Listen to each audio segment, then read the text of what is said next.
Thank you. Okay.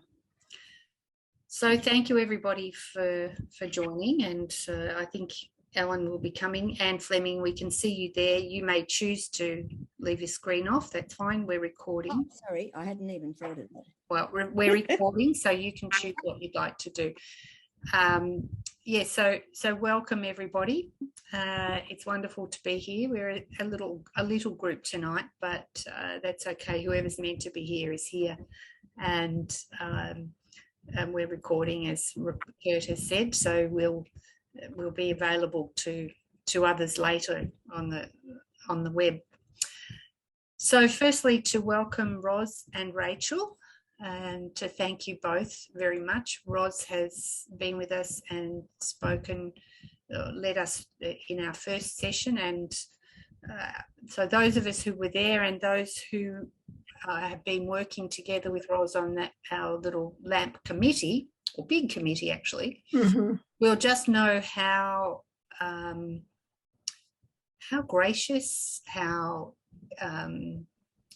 wise, experienced, knowledgeable and skillful that Ros is. It's these years of experience, and we were hearing Ros speak about how she's hoping to hand the reins over to Rachel in the lecturing area, but Ros has had so many years in the field, and for those who weren't on when Ros was speaking, her area has been in the area of spirituality and mental health. As a practitioner and as a lecturer at Stirling University, which is part of Melbourne College of Divinity. And so we're very keen to hear from you too, Rachel, with your lived experience and also your, obviously, capacity then to be observing that experience, reflecting on it, and taking from that the treasures that you'll share with us today, and whatever it is, whatever else you will be sharing with us. So thank you to both of you, and we will sit back and relax and okay, well, and Rachel and I will go to work.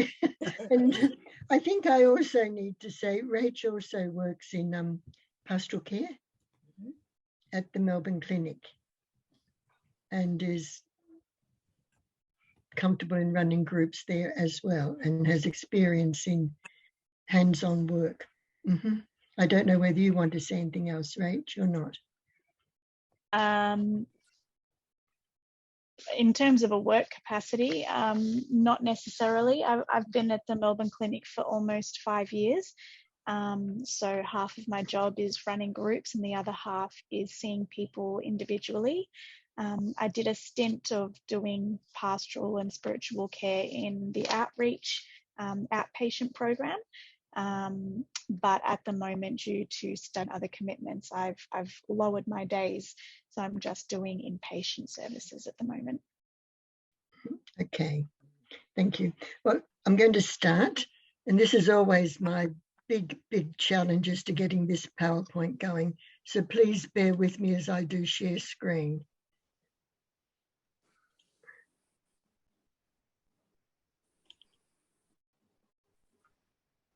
Can you see that? Yes. Yes. Can you see? Oh, okay, but I want to go down to the end of it. Oh, I went too far to the end. I want to start there tonight. No, come on. Yep, that's where I want to start tonight. So I just put it up bigger because I've just done the slides following on from the first one. But what I'd like to begin with, last time I finished with Winnie the Pooh. Today I'm going to begin with Moomintroll. And I'd like to tell you the story of Moomintroll. It's taken from a children's book. And as I've said before, I was an infant school teacher in another life, and it keeps sneaking into other things that I'm doing. But the story of Moomintroll. Moomintroll had a strange and difficult encounter during a game of hide and seek. He crawls under a hobgoblin's hat and experiencing a radical change, so much so that no one is able to recognize him. All his fat parts become thin, and everything that was small had grown big. And the strangest thing about it was that he himself didn't recognize it.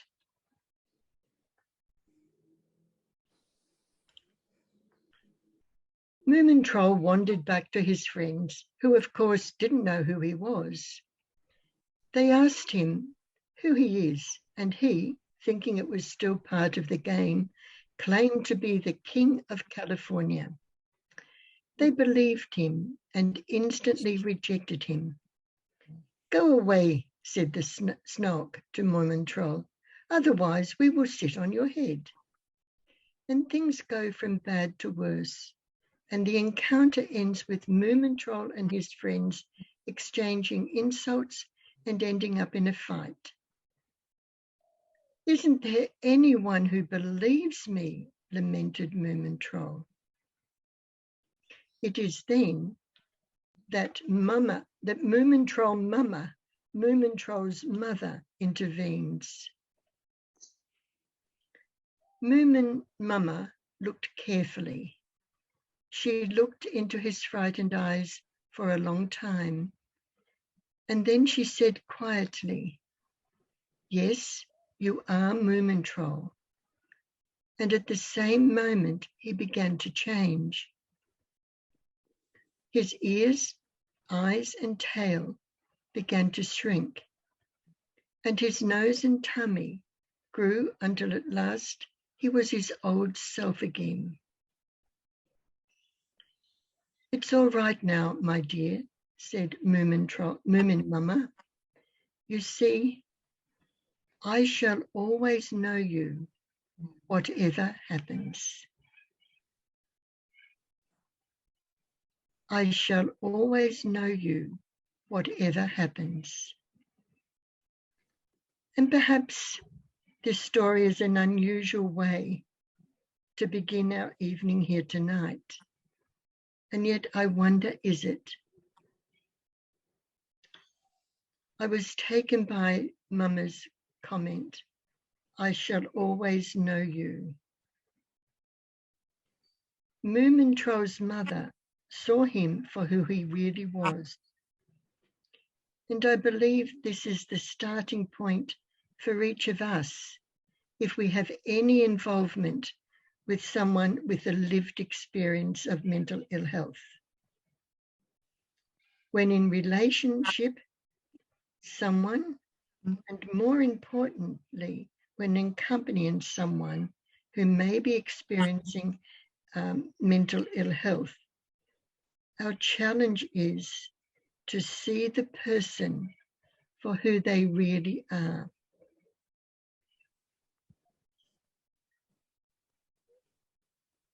What it might mean for the person with the lived experience if they too, like Moomintroll, receive the same recognition from others as he did his mother. And I think we spoke last time around that sense of we are made in the image and likeness of God. And to hold that as a sense of this is who we really are. No matter what our life situation is, no matter if someone may be experiencing some form of mental ill health. Can we see beyond the illness? Can we see who they really are? And in some ways, this recognition may not change any psychiatric changes the person may be experiencing. However, I believe it can change the way we choose to look at the person and perhaps the way we choose to describe any changes because of the illness.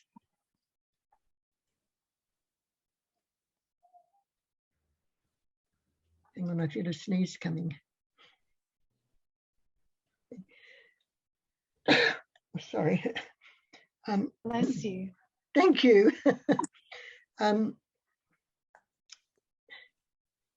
How's that traveling with you so far? Very well, thank you, Roz. Everyone else? Yes, thank you. Okay. Yes, thank you.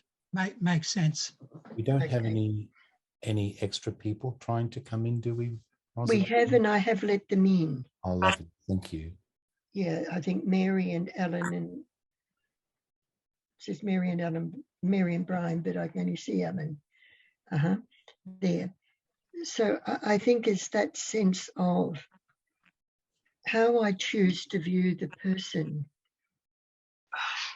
will impact upon any type of contact or relationship I can have with that person. And I think if we can move a little bit, sorry, someone. Cuts his head first. Okay, put them up there somewhere where I can get to them.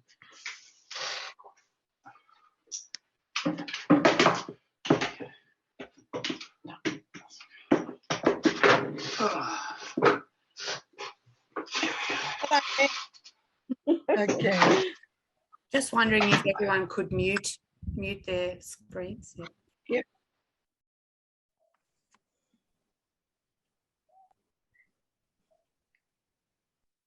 Just to reiterate, Moomintroll's mother saw him for who he really was. And this is our starting point. And it's our starting point with anybody. But it's our starting point more so with someone with a lived experience of mental ill health, no matter what it is. Psychosis, dementia, depression, manic depression, mania, whatever. To see the person for who they really are. And I'd like to sort of move from there and look at that sense of God fashioned man of dust from the soil.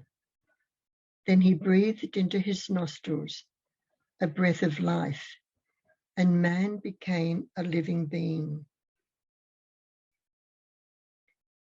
And I think within this, if I asked any of you, how consciously are you of your breathing? And I think on the whole, unless we've got some asthma complaint or chest complaint or something, we don't really take much notice of our breathing. But I think breath is so important. And just to reiterate the sense of the word spirit comes from both the Greek and the Hebrew, meaning breath, soul, and wind. God breathed life into the clay, and life became. We also know that the voice of the Lord was in the gentle breeze. But I think when we're pondering on and we're looking at spirituality, the Spirit of God was breathed into each of us. And as such, our very being is saturated by the Spirit. Spirit and spirituality is an innate part of who we are. We are, to put it in the words of Teilhard de Chardin, we are spiritual beings on a human journey. We are spiritual beings on a human journey. And I believe then that if we're involved or interested in this whole area of mental health and people who are maybe experiencing mental ill health, the spiritual emphasis is always focused on the person's own journey, their own journey in life, and their quest for yearning and meaning in life now. And I emphasize that now, because quite often people who have experienced any form of mental ill health, their life has been changed dramatically, and it will be changed forever.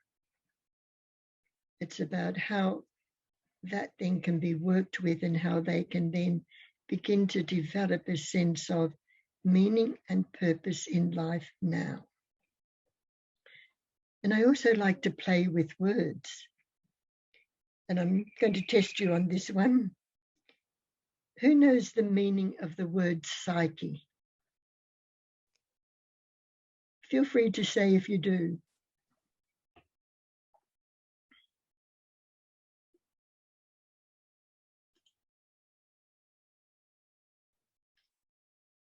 I'll have a stab. Thanks, Kurt. I was just about to say I don't bite people on Thursdays, so give it a go.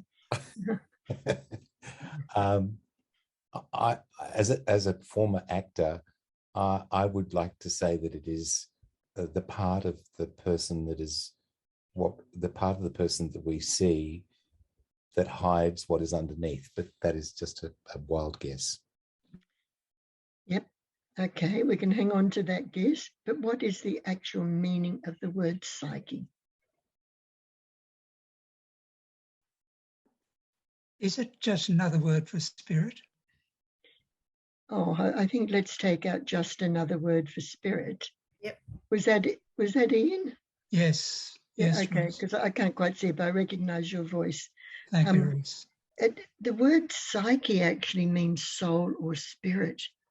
And I find that so fascinating when working the area of psychiatry, because it may not always seem like that. And the word psychosis is to give soul or life to.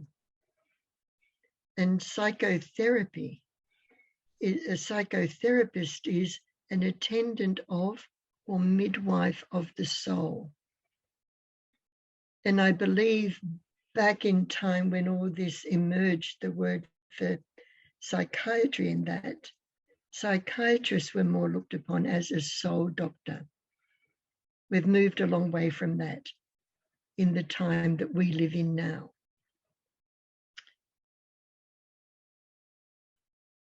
The breath of God breathed life into creation, and it sustains the growth and change in the process of each of us becoming more fully who we are, ourself, our true self. And from the pastoral or the relationship perspective, in our role is to meet the other in that spiritual place, from the spiritual place within myself.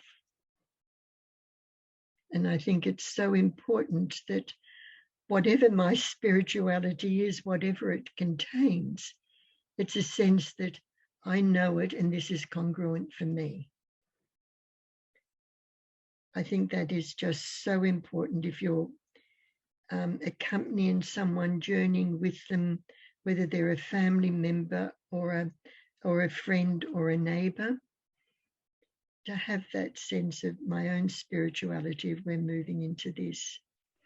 And and Josette, you might be more knowledgeable at this than I, but I can remember many years ago being in a group, parish group, and I was young, so I asked this question that we had one of the participants in, it was Indian, and I actually asked him, why do you Indian people greet each other with the bow and hands joined?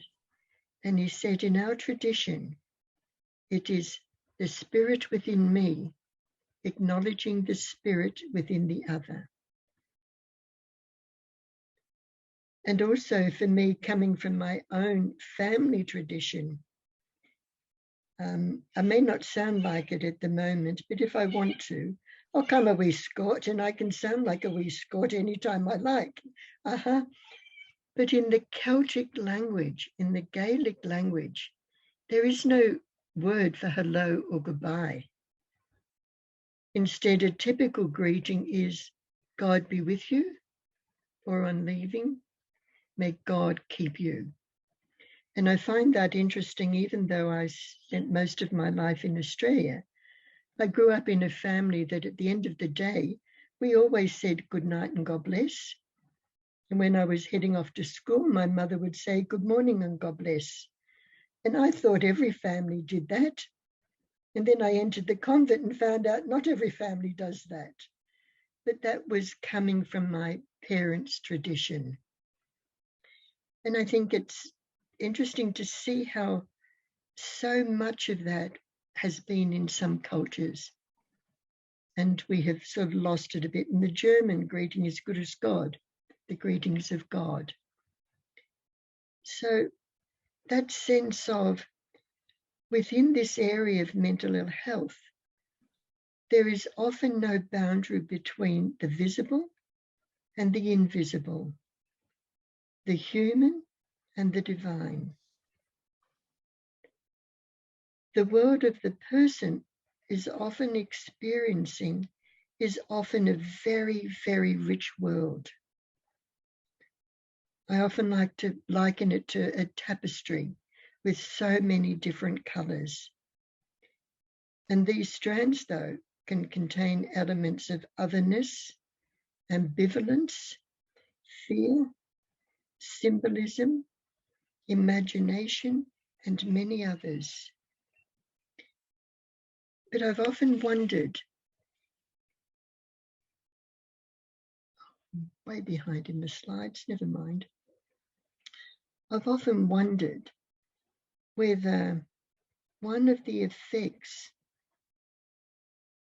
of mental ill health is for the person a greater in touchness with nature, and in turn a greater in touchness with their own inner voice. That inner voice that's within each of us.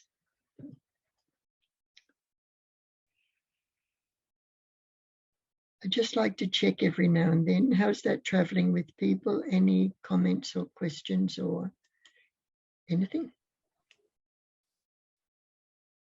Wonderful, Ross. Thank you.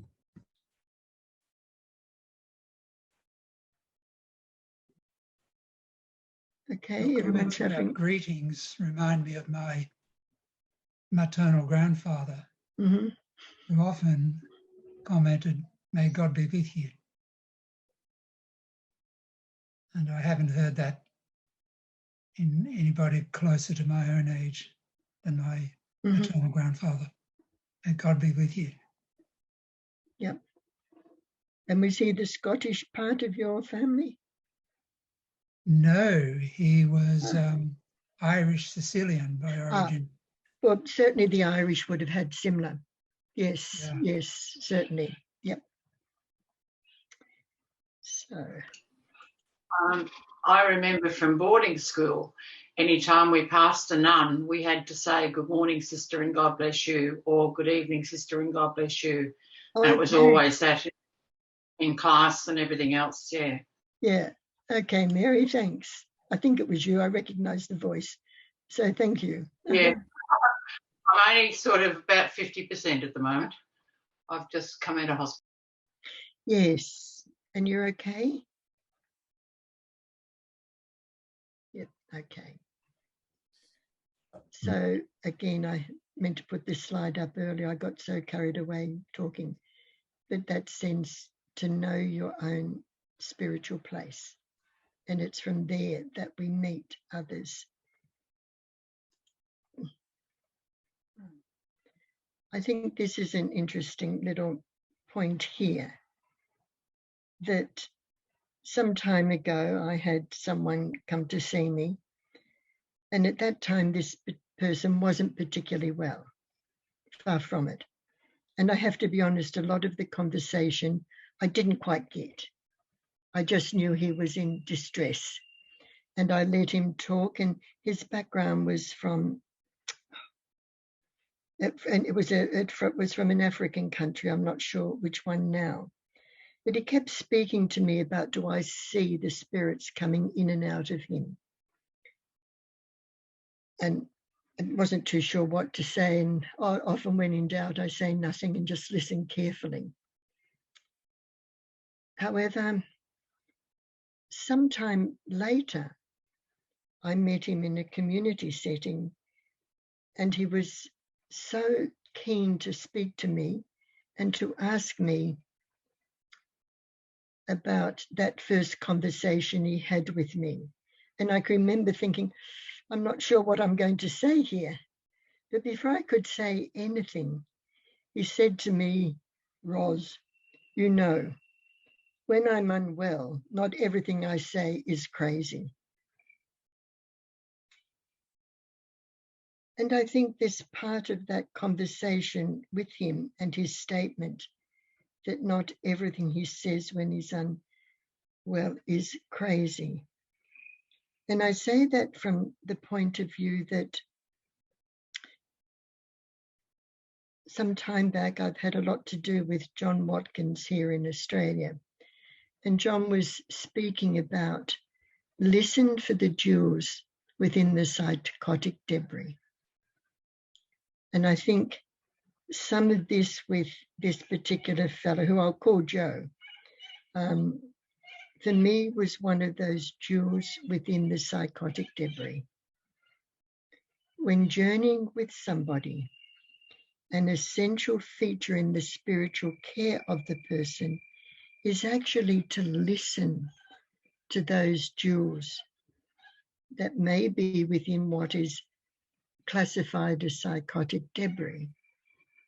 But they can be there, and they're often there at a very profound level.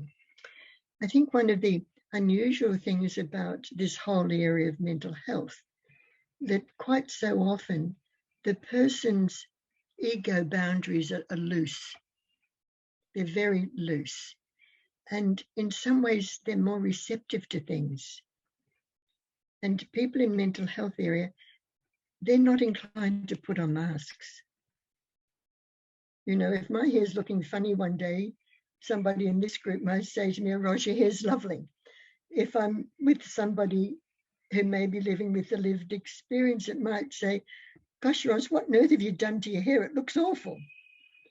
There's sort of sometimes no filter either, but there is such an honesty that is there. Just checking on that now. All okay? Yep. Okay, I'll keep going then. I think there is also that sense for me of when in this area, well, let's go back. Working in this area for many years and in a hospital setting as well, I never went and checked the records. I never went and checked people's files. Why? Because I got someone else's impression of who they are that might have been very different from my own. I like to meet the person as they are.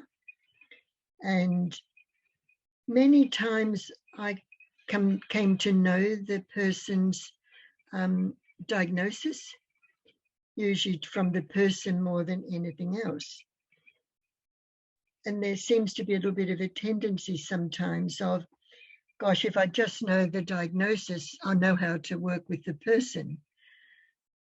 Not necessarily. Sometimes it can do more harm than good. So that sense of knowing the person's diagnosis or any spiritual labels or beliefs actually tells me very little about the person or their religious and or spiritual beliefs, what they mean to them. To understand the meaning of the experience of the person, I believe we need to be able to enter into the life world of the person who may be experiencing any form of mental ill health. We need to understand the experience rather than simply explain the condition. I think I've missed some So if we look at Anton Boyson, he says symptoms and experiences are viewed as significant aspects of the living human document, the person, and encourages us that they need to be read, they need to be interpreted, and we need to understand them. And we need to do this in order that the person as a whole, can be cared for in a way that recognizes and respects them in all their fullness. And I think that fullness is something we're all moving towards. In John, we hear, I have come that you may have life and have it to the full. And I think in this whole area, as with all of us though, that people who have this lived experience also seek to live life to the full, no matter what impact the illness or experience may have had or be having on their life.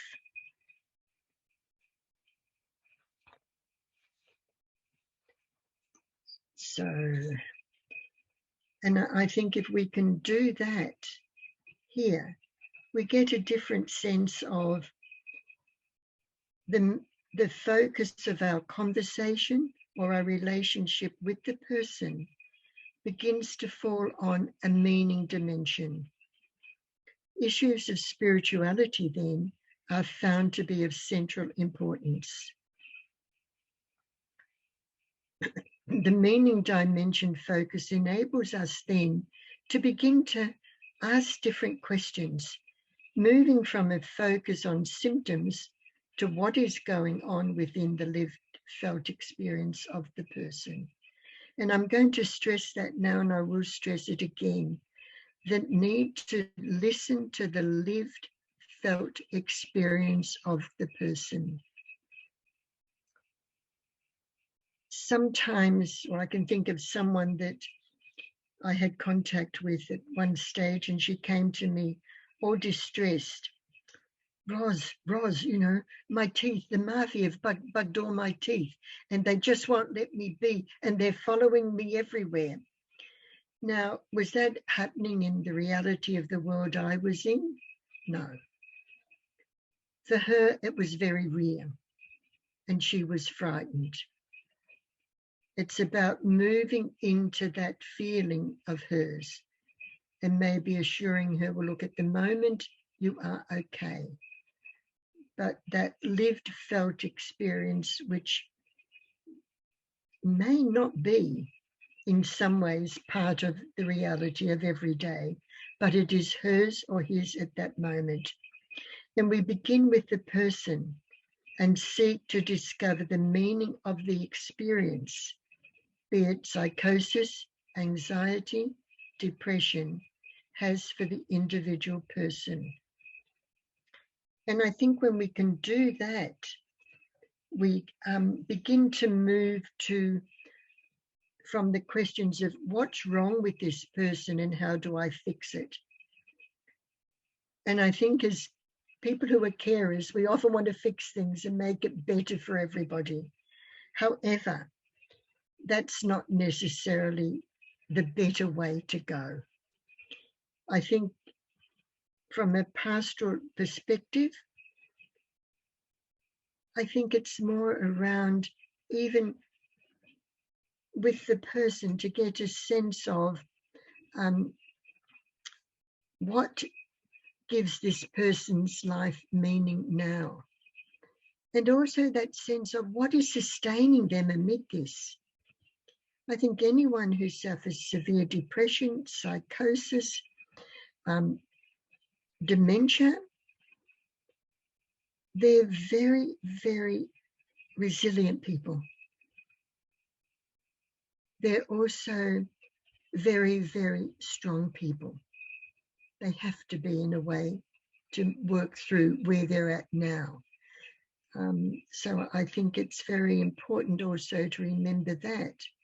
And sometimes I have said to people, well, what's helped you to get through it this far? little bit different from what has sustained you, but it's the same meaning, to put it into your own words. And I think if we can begin to do that with people we know, in asking these questions, then the person's situation is it's framed in a different way that enables them to begin to perhaps answer some of their own questions, and also perhaps feel that somebody actually is hearing me. Somebody actually is caring for me. Just do a quick check before I move a little bit again. Anyone needing to say anything there or ask anything? Just I know a couple of the people who I see, and my sense is there's a can you see me?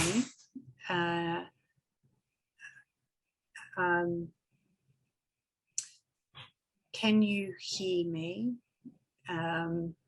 And kind of being, that's what I have a sense of. What I'm picking up, the person is asking me, and will you be faithful to me? Yes, yes. And so the conversation might be as you're describing, but there's it's about a tenderness, I think, in that space. Yes. Yeah, absolutely, absolutely. And I think that is often a question, maybe not spoken out loud, but definitely there. Will you be faithful to me? Will you stick with me no matter what? All of that is so, so important. Yeah. Mm-hmm. And I think, unfortunately, sometimes people with the lived experience, because of how life has treated them so far, they might be more inclined to push you away. Not because they don't want you there, but the sense of, if I push you away, well, at least I've done that before you leave me. And then it then becomes, if we're not careful, it becomes a self-fulfilling prophecy. So it's about sticking in, even in times like that. And I can actually say from my own experience, if we're prepared to stick in at times when, not push our way in, but just be there, it begins to change. They know that you're going to stay there. But I think what you said, Jacinta, is spot on. Thank you. I loved how you spoke and said how people with lived experience are very strong and resilient people. I think that's just marvellous. And I think it's maybe society's not up to viewing our people like that yet. And I hope that, there needs to be more conversation about that, how resilient and strong they are, because it's often seen as a weakness. Absolutely. And I agree with you. I think so many sectors in our society, can even see some of this as a weakness. Come on, get over it and get out of it and, get on or whatever. But these people, many of the people I have worked with anyway, have had huge struggles in their life. And there's also a lot of thought around a significant number of mental health issues arise out of a sense of trauma. So can I also say that I think what you've said on to the top of that is that the person really needs to know that you believe that what they are feeling is real. Absolutely. Because so many get that wipe off like that, get over yourself. Yes. They're not recognising. Yeah. Yeah, absolutely. Yep. I know communities and that sort of thing are saying mental health is something now, but I wonder how strongly that is believed in a lot of places.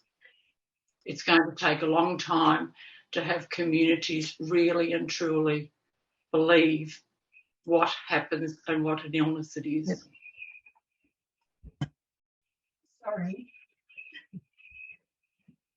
Sorry about that. I have a friend staying with me in this room I'm in, and my little dog's just jumped on the bed, attacking some of her things. So I've just rescued something from the bed. So sorry about that. Is now sitting down quietly. Look, Mary, you're spot on. But I do think change comes slowly, unfortunately. And I think all we can do is we can be the change in the area that we're in. And even if I'm only that change to one person, that's one person. And hopefully that then begins to spread as time goes on. Yeah, I'd love to be able to, wave a wand and have society change, but it doesn't work like that. We have to work at it towards that change. Could I comment something there, Ross? Yep. Going back to the previous slide, the 3 words, I think it was observe, understand, thank you, need to be read, interpreted, understood. I think the great difficulty for, I'd say all of us, certainly most of us, those of us without professional training, is how easy it is to misread, misinterpret, yep, and settle oneself with an understanding far from reality. Those 3 words, to be read, interpreted, understood, a significant and absolutely great challenge. Yes. But the hardest part of all for those of us without specific training. Look, I agree and disagree with you, Ian. I do agree it's hard. But as people who are constantly interacting with people, whether they're living with any form of mental ill health or not, I think we do ourselves a disservice when we say, well, maybe I can't read them. And sometimes I know for myself, sometimes in this area, I've thought I've read something in the person and I've tentatively put it out, because I always tentatively put out. And sometimes they've said to me, oh, Ros, that's exactly it. And other times they've said, no, it's not. Okay, well then tell me, what have I missed? So that I'm not saying to go out and make big mistakes, but don't be afraid to make a little misreading or misinterpreting, because if we put it out and then just check, is that how it is for you? The person will give you the answer, yay or nay, and then you can move on to how that is. Yep. Yeah. Okay. Yes, thanks, Ross. It's all right, Ian, thanks. I'm just going to shortly finish and hand over to Rachel. But I just want to comment on a student I had. And I gave her 2 wards to look after, and one was a mother baby and the other was an acute extended care ward, long term. People have been in hospital for many years. And she would bounce off with great joy to the mother baby unit, but the other unit, you could see her struggling to get out the door to get there. So I just observed this for a while, and I was supervising her. But then I noticed it began to change and she was okay going to the extended care ward. So one day I asked her, I commented that I'd seen the difference, and I asked her, what made the difference for you? And she said, well, look, when I first went into that ward, I saw a diagnosis that just happened to have a person with it. And now?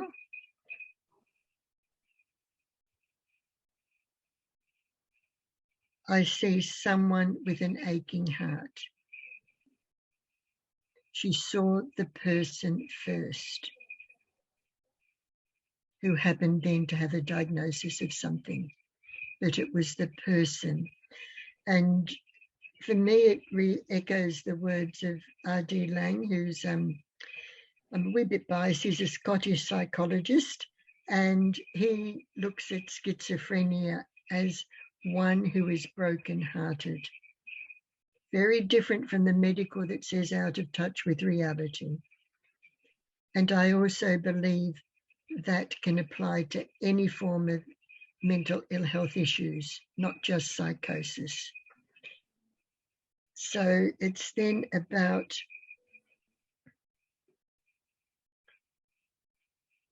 focusing on the meaning and on the person's lived, felt experience of the person.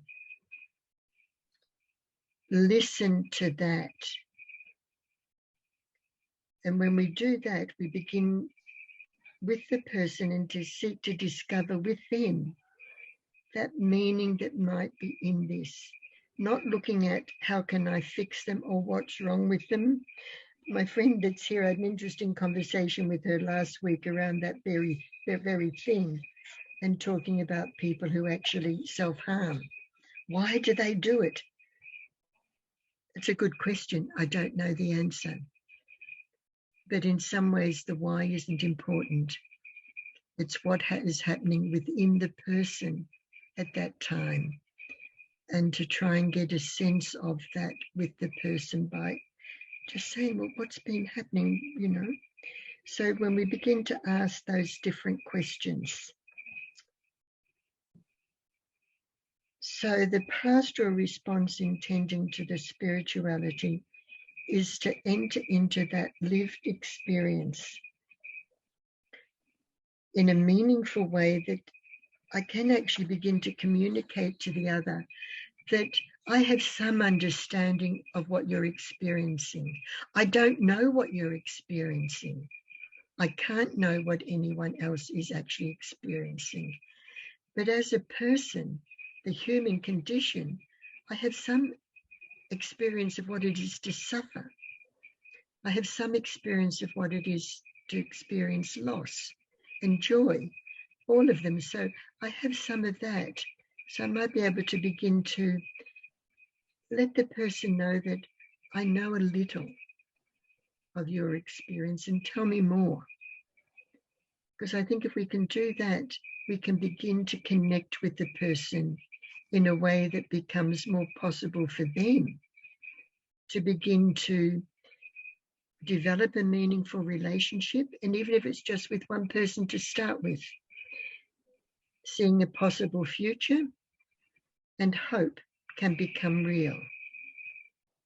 I think in all of this, though, our stance needs to be an empathic one of feeling with, as I intentionally seek to understand the other, their thoughts, feelings, and from that position make my response. So in some ways, spiritual care in this area is to see the world and to be with people in a sensitive way to their inner experience. It is an approach that seeks to enter into the experience of the person, and in doing so, focus on ways in which that experience can be understood rather than explained. As somebody said to me once, you don't have to believe what I believe to give me spiritual care, but you have to be empathic and the understanding that this requires. This is a process that may require that I temporarily even believe what the other believes, see what the other sees, and values what the other values. I sometimes liken it very much to being in a foreign land with its own culture and language and set of rules. But not to get, my expression is often, don't go down the gurgler into that world either, but temporarily have a sense of believing in it, for the person that you can actually begin to work with it. I'm going to finish there, but I want to finish with just this. This is something I absolutely love. I've been using it for years. And it's by Patricia Deegan, who herself has experienced mental ill health and been hospitalized. Long story short, she got out, she got a PhD, she set up an organization in the States of providing home and shelter for people living with mental ill health and also education. But I'd like to read it to finish my section and then Rachel will take over. And she writes, "You may have been diagnosed with mental illness, but you are not an illness. You are a human being whose life is precious and of infinite value. You are precious and good. You are not trash to be discarded or a broken object that must be fixed. You are not insane. You do not belong in institutions for the rest of your life. You don't belong on the streets. You are a human being. You carry within you a precious flame, a spark of the divine. You were born to love and be loved. That is your birthright. Mental illness cannot take that away from you. Nobody can take that from you."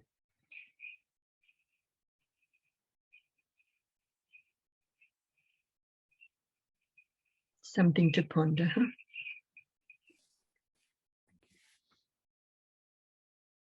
Are we all okay to move to Rachel now? Yep. Okay, Rach, it's all yours. Thanks, Roz. I had wondered what I was going or how I was going to share a little bit of my journey with you tonight. And I decided to write it down and read it as a bit of a story. So I'll just get straight to it. I grew up in a Christian family. We went to church every Sunday. I got dedicated as a baby and baptized as a teenager. I come from a faith tradition where there is freedom in the spirit, liberty through Christ, a renewal of old tradition, and a formula for everything. I was always a perfectionist, always wanting to please, and always afraid of getting it wrong. Therefore, as a teenager, when church told me there was a formula for pleasing God, I took hold like there was no tomorrow. Pleasing God consisted of an array of things, from church attendance to serving in different teams at church, to how many conversations you had with people about God, and more. The big three, however, reading the Bible, worship, and prayer, all of which had to be done daily. Whilst it seemed like an overwhelming commitment and so easy to fall short, at least it was a formula that I had to follow. Over the years, this formula began to grow. The initial rules weren't enough. I had to go to church every Sunday night too. I had to give a certain amount of money too. I had to read the Bible a certain way. I had to journal about it a certain way. I had to wear certain types of clothing, and I had to join certain types of connect groups. The message that I received: nothing I ever do will be good enough for God. This then flowed into other areas of life. I wasn't good enough for my family, my friends, a romantic partner, my job, study, or any good thing in life.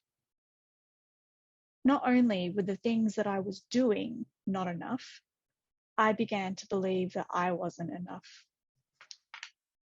What was initially thought to be freedom and liberty instead became dictation and control. I persisted though. I pushed through and kept giving everything that I had. There's a quote that says, "If you listen to your mental health whisper, you won't have to hear it scream." I unfortunately heard it scream. I didn't hear it when I had severe muscle tension, not when anxious thoughts became overwhelming, not when my mood was so low I couldn't get out of bed, not even when my body started to get welts, red blotches that lasted for 12 to 24 hours and would then resurface elsewhere. I only slightly started to notice my mental health when I started having panic attacks in church. God really does work in mysterious ways. The GP didn't know what these welts were about. I had an ultrasound, colonoscopy, gastroscopy, dietary changes, and blood tests. It was only after my blood test came back did the picture begin to shift. Anxiety had become so high that the levels in my liver were consistent with alcoholism. We changed treatment methods after that.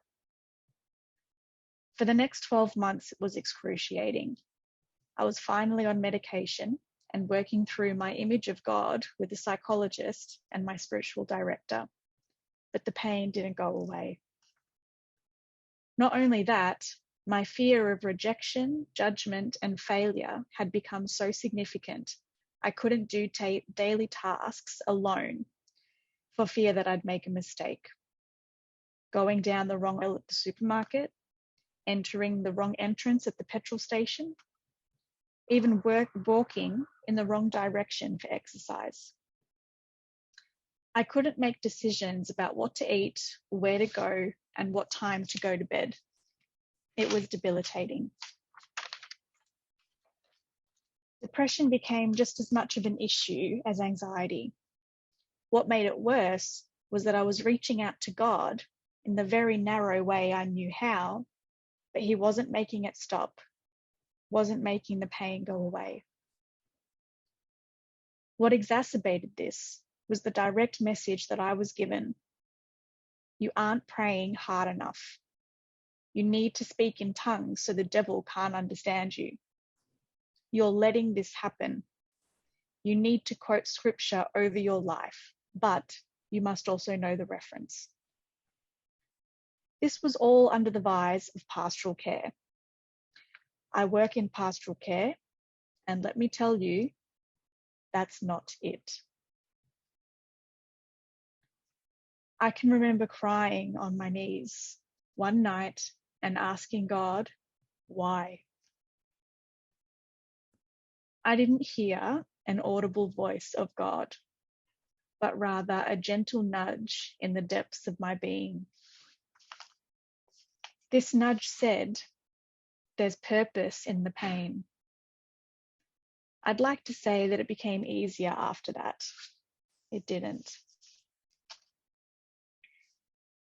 I wasn't going to church. Anxiety and depression were debilitating. I'd lost friends because I'd stopped going to church and was then judged by them. And what's worse, I believed the voice in my head when it said that my loved ones would truly be better off if I wasn't here. I never had a suicide attempt. I don't think I had the guts, but I often found myself begging God to have some form of car accident. I needed everything to slow down and stop. I think I knew I didn't necessarily want my life to end. I just needed the pain to go away. Over the next couple of years, I continued with medication, spiritual direction, Chinese medicine and acupuncture, therapy, and also learnt about Christian contemplation.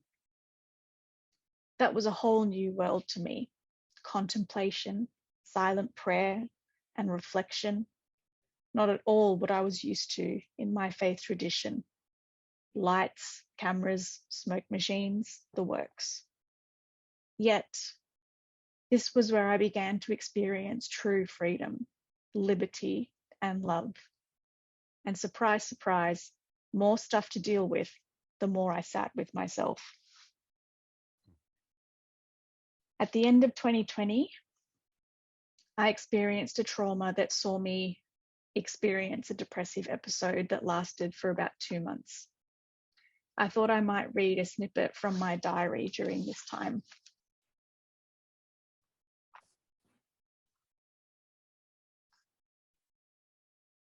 Very rarely can I breathe deeply or freely. The constant tightness in my chest has become the norm. What would happen if I just let the darkness consume me? Maybe that's a problem. I keep trying to hold it off, to keep it at bay. But maybe that's where the pain is too, in avoiding the darkness. I keep checking my phone to see the time. It's almost like I want time to speed up until I don't have to feel this anymore. That doesn't sound like me at all, trying to rush the process. Is that also where the pain lies?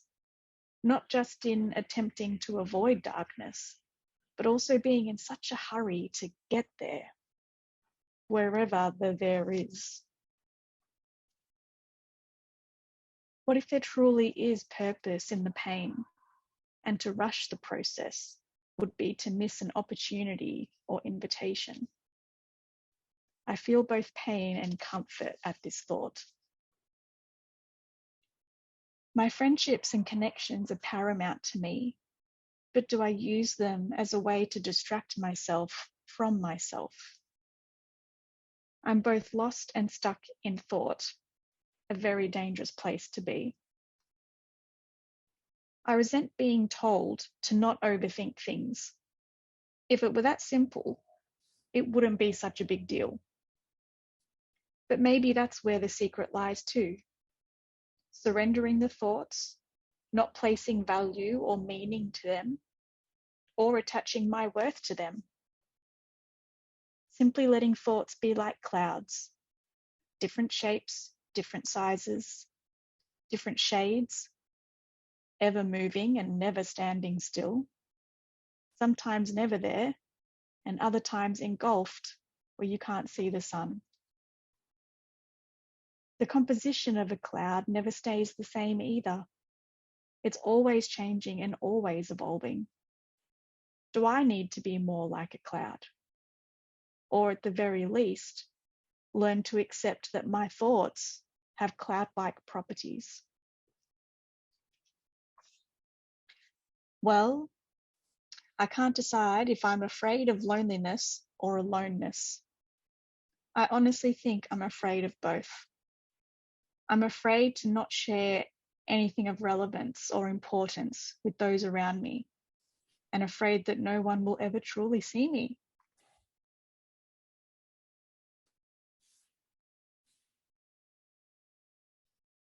Can I even see myself?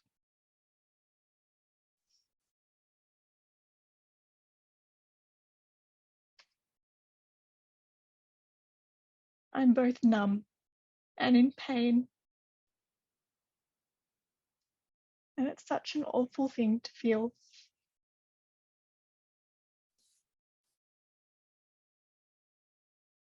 I acknowledge there can be purpose in the pain. But does it have to ache so much? An unrelenting, constantly nagging ache in my very core. I don't want to look at it, but I'm also trying not to avoid it. I'm trying to talk to myself, console myself, caress my heart. It's all I can do from completely losing my mind.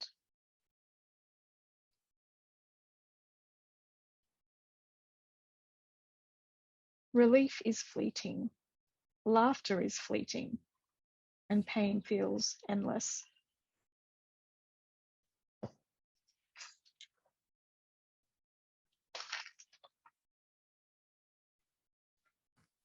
As I mentioned at the start, I grew up in a tradition where there was a prayer, an answer, a fast, and a formula for everything. However, over the last few years, I've been on a journey of deconstruction in order to put the mystery back into God. This has involved learning to embrace the unknown, surrendering my own expectations, trusting the process, and grieving over my own life trajectory not going according to the plan. For me, this is at the heart of spirituality. And yet it also feels quite similar to the ebbs and flows, ups and downs of mental health. I continue to be challenged, encouraged, empowered, and inspired by both mental health and spirituality. There never seems to be an end to the mystery that is mental health and spirituality. Thank you.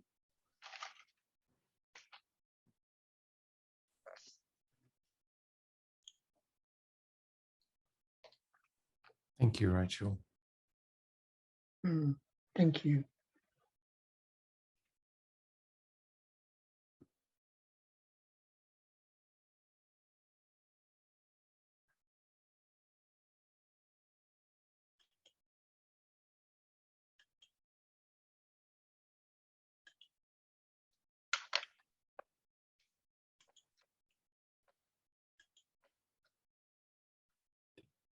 Feels to me like, well, I feel I need some time that was just so profoundly generous and beautiful, insightful, Rachel. Thank you. I don't know what else to say. I don't need to say anything, but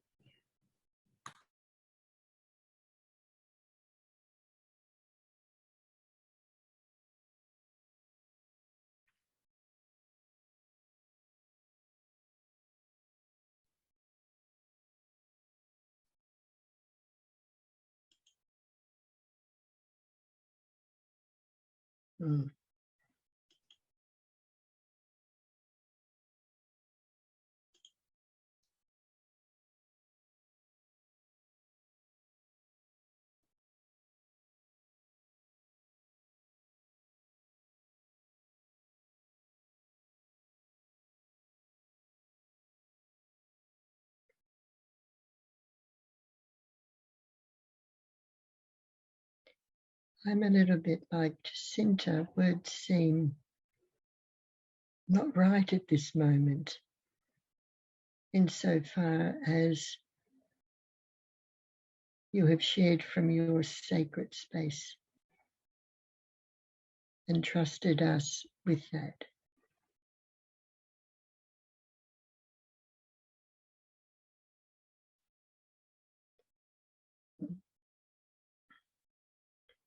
In my tradition, we celebrate the Eucharist, and the Eucharist is Thanksgiving.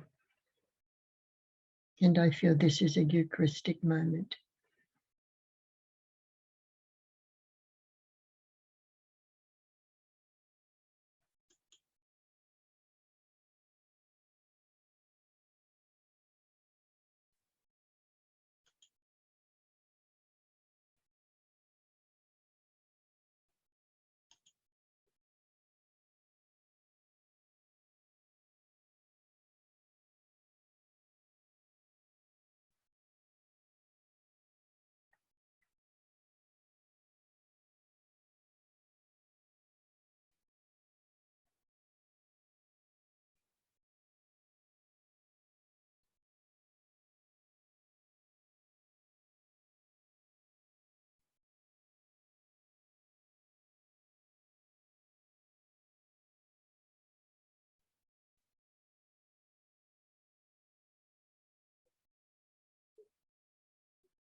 thank you for offering this space.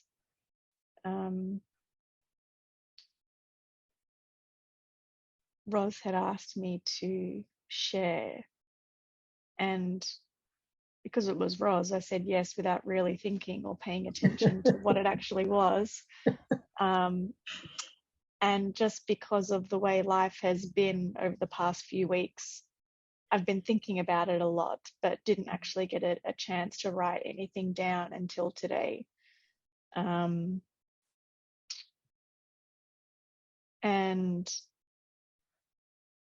I don't necessarily think I had time to register what sort of emotion was attached to all of this stuff. And even when I first logged into this Zoom meeting, I wasn't speaking, I hadn't shared anything, and I could already feel myself welling up. And I'm okay to cry, but depending on what it is, sometimes I just try to hold it in because that's just the way that I was raised and what society says sometimes. But I really do thank you for this opportunity to share part of my story. And it's not to downplay things that I've gone through, but I know that there are people that have experienced a lot worse, and that makes me really sad. So I think the more that we can talk about it, especially in the circles of spirituality and pastoral care, I think some great work has been done, but I also know that there's a lot more to come. So I'm really grateful for this opportunity.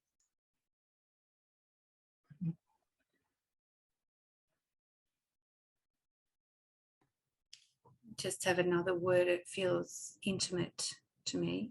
You know, Ros spoke about the sacredness of your space, and this feels like a very intimate space here.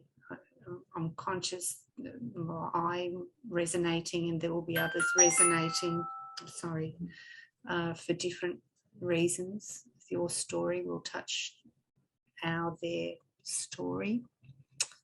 And I don't think we can be the same after hearing a story like this. Yeah. No.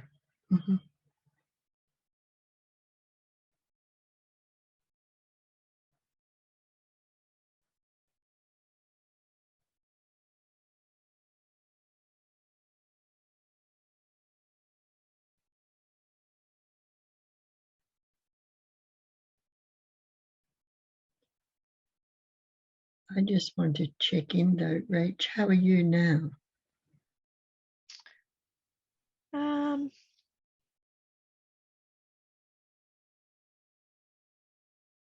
I feel raw.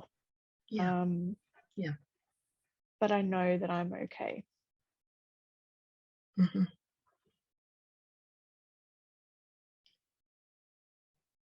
And I need to say, I know you're okay.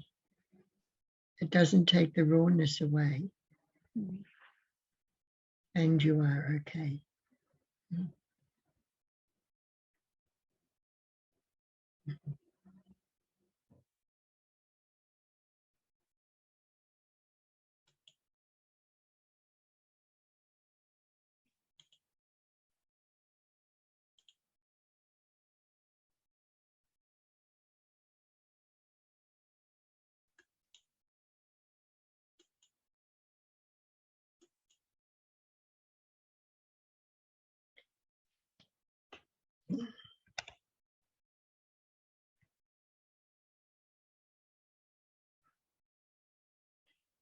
Initially, I had thought after Rachel's time that we might have some discussion. And I say originally thought, that's off the table. I'm wondering whether it would be helpful, because I get a sense from just looking at faces, people have been impacted. You've touched people And maybe if we can take a moment just to think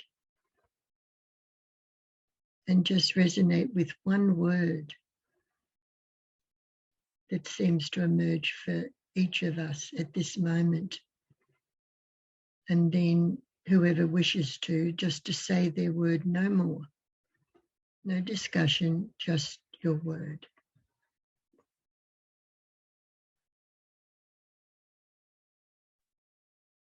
Honesty.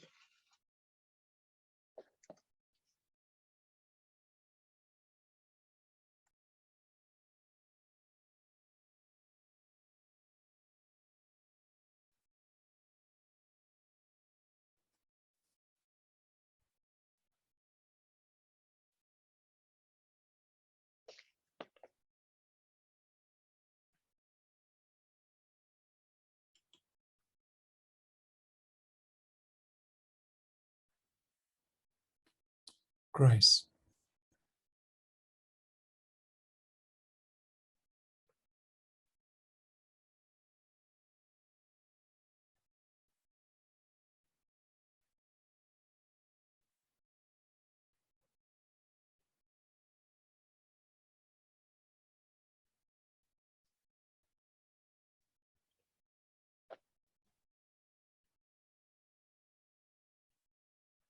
Gift.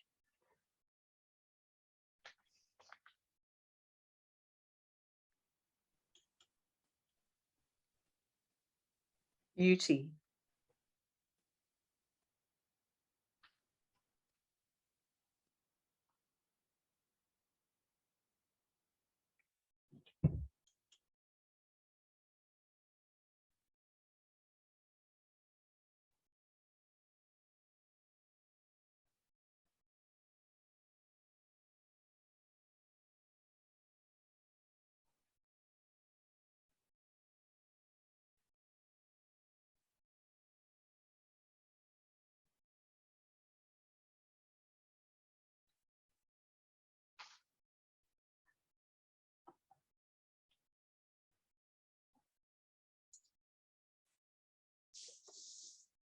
Feel.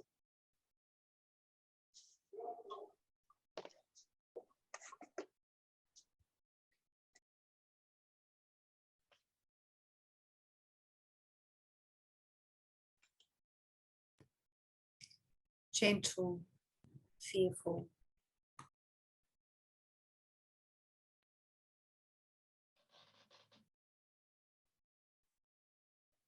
Courageous.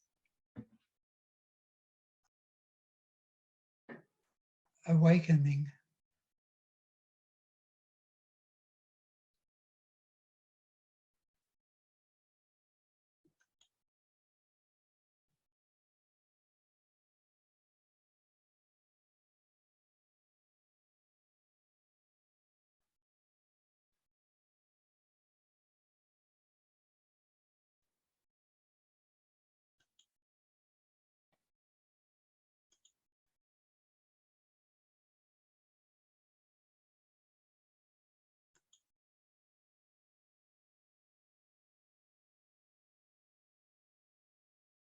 Sacred.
How are you going over there, Roz? Sorry? How are you going over there? I'm going okay. Thank you. I have been, as you know, I know some of your story, and yet I've been deeply touched by tonight. Mm-hmm. Mm. And I mentioned courage and resilience before, and I've seen it tonight.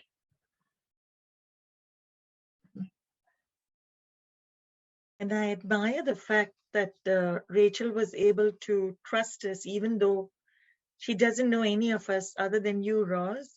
Yeah. And yet she was so open and so sincere and heartfelt in what she has told us. Mm-hmm. Thank you, Rachel. Mm. My pleasure.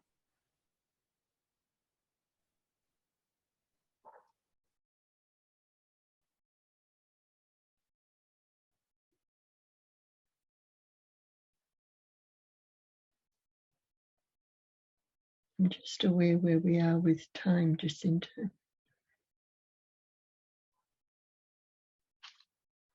I don't want to break anything up, but I'm just aware of.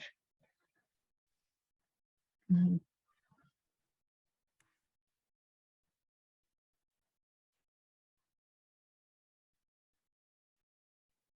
Yeah, it's I think the words that people have shared have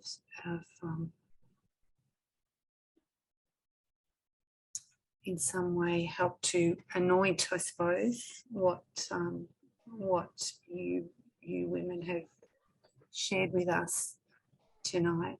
Roz, is there anything more you wanted to say? No, but maybe on a lighter note, maybe next time I ask Rachel for something, she might think twice. Yeah. But I hope she still says yes. Oh, I was going to say you might not ask me next time, Roz. Oh, no. Well,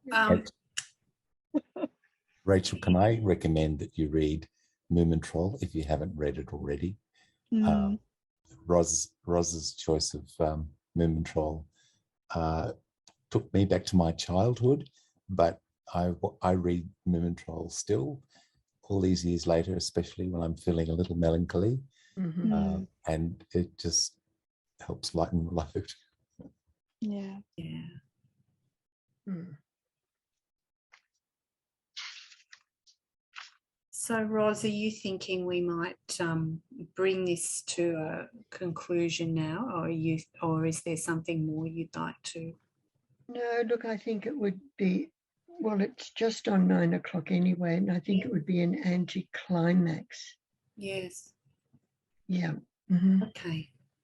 Well, just a couple of things. First, just to say this might have touched into some more places for people. I'm conscious of that, and I know Roz and Rachel would be conscious of that too. And so to be very gentle with yourselves, and if there's a conversation that you want to have or a check-in, well, I'm around, and I'm sure Roz would be around. Yeah, absolutely. Yeah, so because this can touch in, can't it, into some places that we know very well, or that we don't know and we might have greeted for the first time. So, yeah, just to be, I think, in just thanking you both, I think the two of you have really, you've woven together beautifully in the way that, Roz, you showed us how to come close to something that we can, and as a society we can be, but as individuals quite fearful of, in others, but in ourselves too, can't we? So you showed us how to come close, and something that you said, Rachel and Roz, in that a little conversation is, I know you're okay, and rawness is okay. And so that's that invitation to be gentle in our rawness, and it's okay. But the way that you shared your story, Rachel, is just so powerful, so moving, and it really, I know for me, it really entered me. And as I said, I don't think we can be the same after hearing such a raw and real and powerful and hopeful story. But we're not all in that place necessarily. So that there are no words doesn't surprise me, although I've said a few. But just to, it's that reverencing and really holding what it is that we've heard. And so thank you both very much. You're both really grace-filled women, and what you've given to us is certainly Kurt's word of grace is just it's a beautiful way to end it. So thank you both on behalf of the group very much. And I know there's a couple of people who weren't able to join us who've contacted me. One was that phone call, and they'd be very keen to see it. So grateful, Kurt, that you've set up the Zoom and that you're recording. So thank you. Thank you very much, everyone. And I don't know if Ros, if Rachel, if you want to stay back, or any of the team, or what you want to do, but yeah, I'm happy to stay back a little. Yeah. Yep. Okay.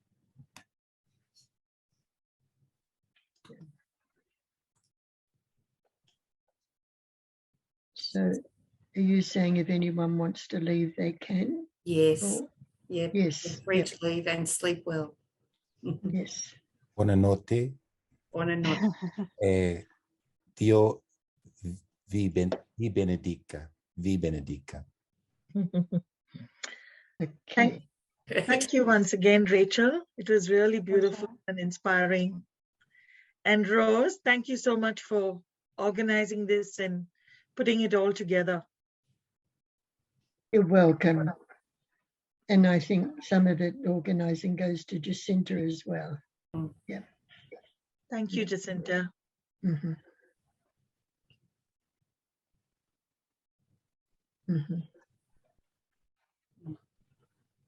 Thank you all. I must away. It's been a beautiful night.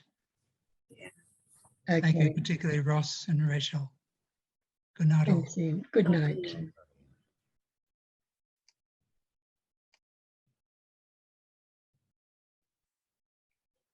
Annie, if you're speaking, you've got your mute on. Oh. You're on mute, Anne.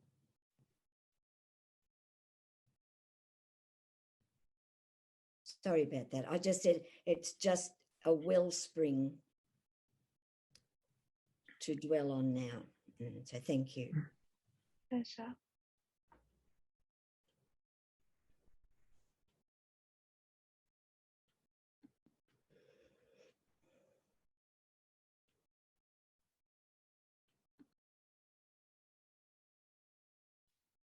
Okay. I'm uncertain whether I'm able to leave, because if I leave, if I'm the host, will you all disappear? So I'll just, I'll mute myself. Kurt, I'm actually the host. Oh, okay. So because you gave me host. Okay. So yeah. I should be able to just leave. Yeah, but if you do leave and we all disappear, we'll know that you're host as well. Sorry. Yeah. So have we stopped? Can we stop recording? Yes. Yes. And okay. okay.